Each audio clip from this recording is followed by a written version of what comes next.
सब मानव समाज के चालक होते हैं। नहीं, यदि कोई आपसे पूछे कि आप कौन, तो आपका उत्तर क्या होगा?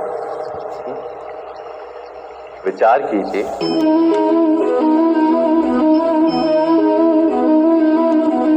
आप तुरंत ही ये जान पाएंगे कि आपकी इच्छाएं ही आपके जीवन की व्याख्या है। कुछ पाने से मेरी सफलता, कुछ ना पाने से मेरी निष्फलता ही आपका परिचय। अधिकतर लोग ऐसे जीते हैं कि स्वयं भीतर से मरते रहते हैं, किंतु अपनी इच्छाओं को नहीं मार पाते। इच्छाएं उन्हें दौड़ाती हैं जिस प्रकार मृग तृष्णा मृग को दौड़ाती है। परंतु इन्हीं इच्छाओं के गर्भ में ही ज्ञान का प्रकाश भी। कैसे? जब इच्छाएं अपूर्ण रहती और टूटती, तब वहीं से ज्ञान की किरण प्रवेश करती है मनुष्य के हृदय। ना, ये कथा नहीं है केवल इच्छाओं के संघर्ष की, नहीं है केवल महत्वाकांक्षाओं से जन्म लेने वाले भयावह रक्तपात की। ये कथा है इच्छाओं के गर्भ से उदित होते हुए ज्ञान की। मैं वासुदेव कृष्ण आप सभी को निमंत्रण देता हूं इस यात्रा पे चलने का, जो जीवन का मर्म सिखाएगी, मनुष्य का धर्म सिखाएगी, कीचड़ से उठकर कमल बनने का कर्म सिखाएगी। और इस यात्रा का नाम है महाभारत।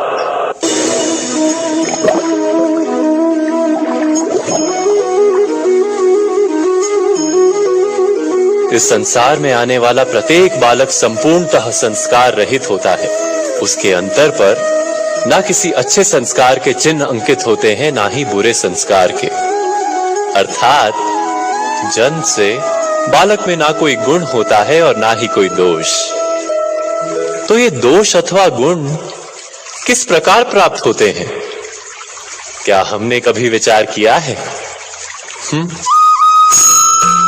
जो बात माता पिता के मुख से निरंतर सुनी जाती है, वही बात उनकी संतानों के हृदय का संस्कार बनती है। जैसे किसी गांव में नदी तट तक एक पगडंडी बन जाती है केवल उस मार्ग पर बार बार चलने के कारण। अर्थात माता पिता के हृदय की इच्छाएं उनकी संतानों के हृदय का दोष अथवा गुण बनकर जन्म लेती हैं। क्या ये सत्य नहीं?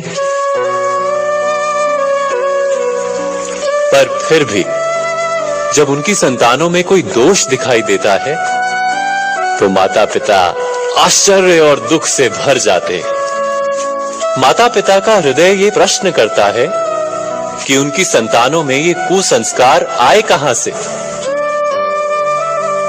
सत्य तो यही है कि माता पिता अपनी संतानों को अनजाने में ही कुसंस्कार के बीज दे देते हैं, जो उनके संतानों की हृदय भूमि पर कुसंस्कार का वृक्ष बनकर उठता है। अर्थात अपनी संतानों को सुसंस्कारी और धर्ममय बनाने की आशा रखने वाले प्रत्येक माता पिता को प्रथम अपने हृदय की इच्छाओं पर अंकुश रखना क्या अनिवार्य नहीं?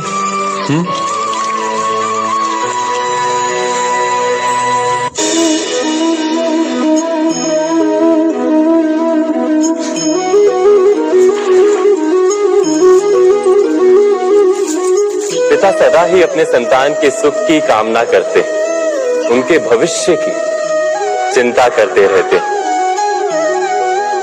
इसी कारणवश सदा ही अपने संतानों के भविष्य का मार्ग स्वयं निश्चित करने का प्रयत्न करते रहते।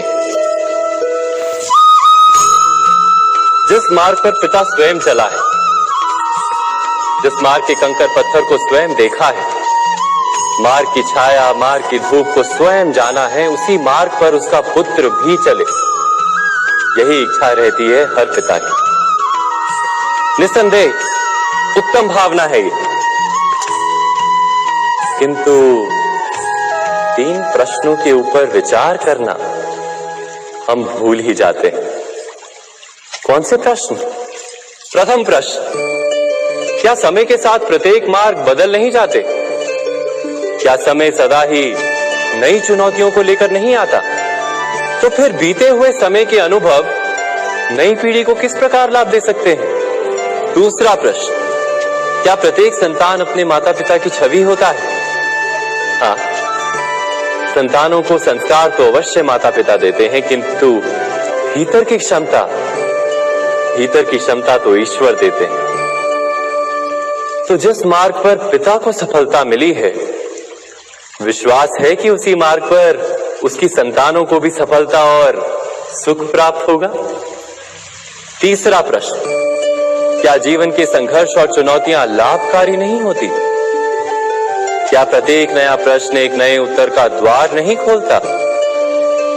तो फिर संतानों को नए नए प्रश्नों, संघर्षों और चुनौतियों से दूर रखना, ये उनके लिए लाभ करना कहलाएगा या हानि पहुंचाना?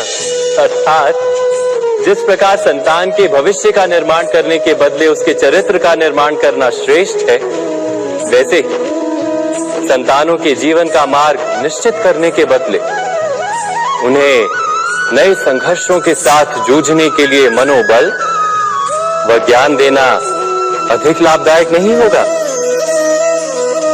स्वयं विचार कीजिए।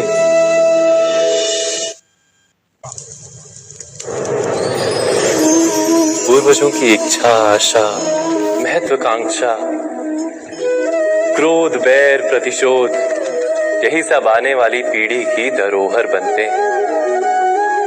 माता पिता अपनी संतानों को देना तो चाहते हैं समस्त विश्व का सुख, पर देते हैं अपनी पीड़ाओं की संपत्ति। देना चाहते हैं अमृत, पर साथ ही साथ विष का घड़ा भी भर देते हैं। आप विचार कीजिए, आपने